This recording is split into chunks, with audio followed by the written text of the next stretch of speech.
Hi folks, welcome back to the Horde. So, it's about 5:12, still 7:19, Saturday, still 78.9 degrees, 77 degrees. And for our friends overseas, 24.6 degrees. And the sun isn't on my batteries. Okay, I did two things, and these are kind of the last two big things left on the bike. I installed the cable. This is the cable I altered. You can see I'm about halfway on this, and I'm about halfway on that. Clutch works good. Nice feel to it so far. The cable end stayed on. I took it up and down the driveway and around the front a little bit, gave it a little bit of a ride. It was out of gas, and I went through my gas cans, and I had that little one over there that some people might call it gasoline. I have a tendency to call it monkey piss because it's been sitting around. Anyway, unfortunately, that's what I had for gas, and I put it in there, and it runs, but it's monkey piss. It's not great gas. There wasn't much in there, so I gotta buy some gas and do these things up right. So that was one thing. Getting on and off this thing was a pain in the neck. I don't know if you guys recall the back fender had this piece on there. See the way it's supposed to stick out quite a ways. What I did was, given that it was cracked, I put a straight tape line across it, and I just kind of have that tape on there to illustrate what I was up to. And then I just used the grinder to trim it to size. That makes it a little easier to get on and off. What was happening when it had the sharp edge, it was kind of grabbing my shorts, so that's cleaner. Also, when I move it around and I put my hand underneath, the metal part of the frame is easier to grab onto. The bike is a very light bike, so it's easy to pick up and move around, so it's nice. I could just grab onto it, pick it up, and move it about. So I would consider this engine swap completely successful. Even with having to play games with the cable, I bought a new cable, then that was a tad too long too, so I had to trim it back. Even with all of that, anybody who gets a great deal on a good running frame, tires and all that, but it has a blown motor, I wouldn't be afraid at all of doing the lift-ran conversion. I'm also told, I haven't tried it yet, so I don't know, I haven't experienced it firsthand, but a few of the folks that subscribe and watch my channel have told me they've put these 125s on little Honda 70s. The little, I have a blue one over here. That'd make one heck of a bike to play with. Even if you put that engine on one of these, I think it would blast you about pretty good. It would move and give you a nice fun ride. Yeah, all the way over here under all this plastic and all. I don't know if you guys can kind of see the back of it. The little Honda 70. If you put one of those 125s on there, that'd be quite a blast for screaming around the property or whatever on, right? It would be a lot of fun. I haven't been to a flea market in weeks and weeks and weeks.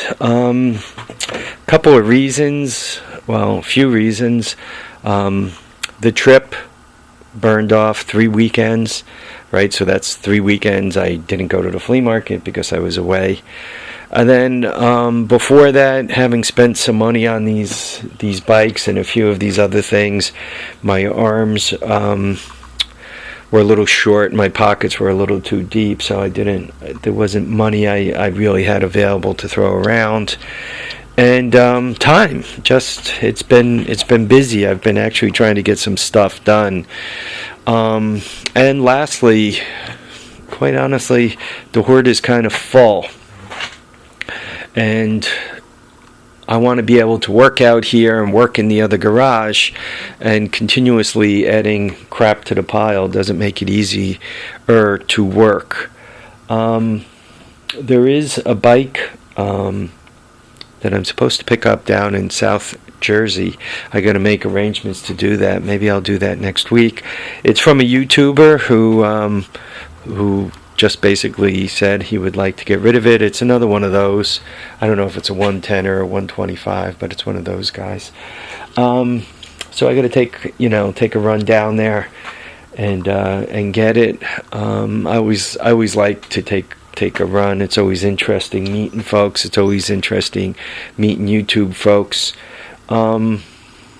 This person has a business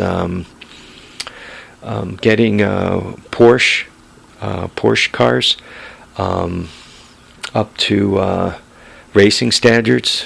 He customizes them and then people take them out on the track and so forth. So he's got a nice business. I don't know if the bike's anywhere as near his business, but I'd love to see some of that firsthand. It's really cool. He does some real nice work. He's got a real nice organized shop from if you look at his videos and all, so it's really pretty cool. So I got to get down there, see him. Hopefully lets me shoot some video, and then I could show you guys what he has. That seems like that'll be a lot of fun. eBay stuff. Guy had both of these for $16, and came with a cover, one cover. So yeah, they were really reasonable. I think it was $6.95 and $9.95 to ship them, so $17 whatever that comes out to. And I tested them, and they were both like 30 ohms, which is really good. So that means the CDs are good, the magnets are good, the springs appear to be on the advances, plus they came with the whole shoot match here. I'm not quite sure what the heck happened there. That looks pretty gnarled up off to the left. Typically these covers in nice shape, and this one's I would consider fair shape, but that's a $15 cover. Typically the whole unit like this, they normally go for over $50. So when he put as is, because he didn't know how to test them, as a matter of fact, here it is right here, so you can see the $16.49 for the pair. So that was a steal of a deal. You guys might remember, which bike is it? One of the bikes, actually I think it's up on the shelf now. It's the 200S up on the shelf. One of the bikes, I started it over here, and it wouldn't run unless I got that magnet really tight up against the ignition coil. Anyway, so it's always nice to have a couple of spares. All right, we're up to about 8 minutes. I'm going to let you guys go now. Friend of mine at work just finished 25 years, so even though it's not a scheduled day of work, she's having a party for her 25th anniversary. So I gotta go into work and be a part of that. It's one of those non-paid things because my schedule doesn't put me there anymore, but it doesn't mean her schedule doesn't put her there, so I have to go in. Enjoyable. It's always enjoyable to go out to dinner when somebody else is paying, right? I'm not much of a drinker, especially when it comes to work. If I'm with my cousins or my wife or friends that I'm close with, I might drink a bit. But if I'm with people from work, I don't drink at all because I don't. It's just not wise to mix alcohol and business. a loose word could, a comment, or a facial expression or something under the influence of alcohol could get one in trouble. I just never did mix the two, so they'll probably be drinking, but I won't be. Maybe I'll be the designated driver. All right, folks, I'm going to run. Thank you for watching. Thank you for commenting.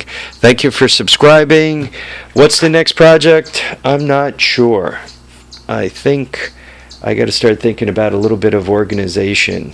I'm hoping to get a visit from a YouTuber. I got a ping. What was I doing on Tuesday and Wednesday? So hopefully we could get together. This is a YouTuber that I watch frequently. I respect his work. He does really good work. Actually, amazing work.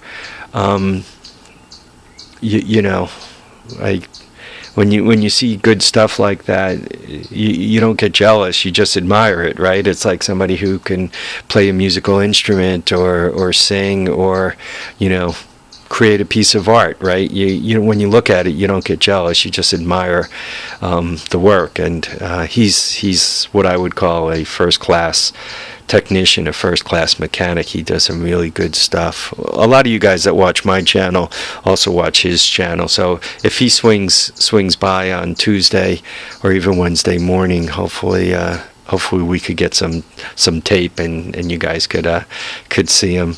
Once again, one of the folks I look up to. So anyway, folks, thanks for watching, commenting, subscribing. Live, love, have a great time. Hope your life is carefree. Bye now.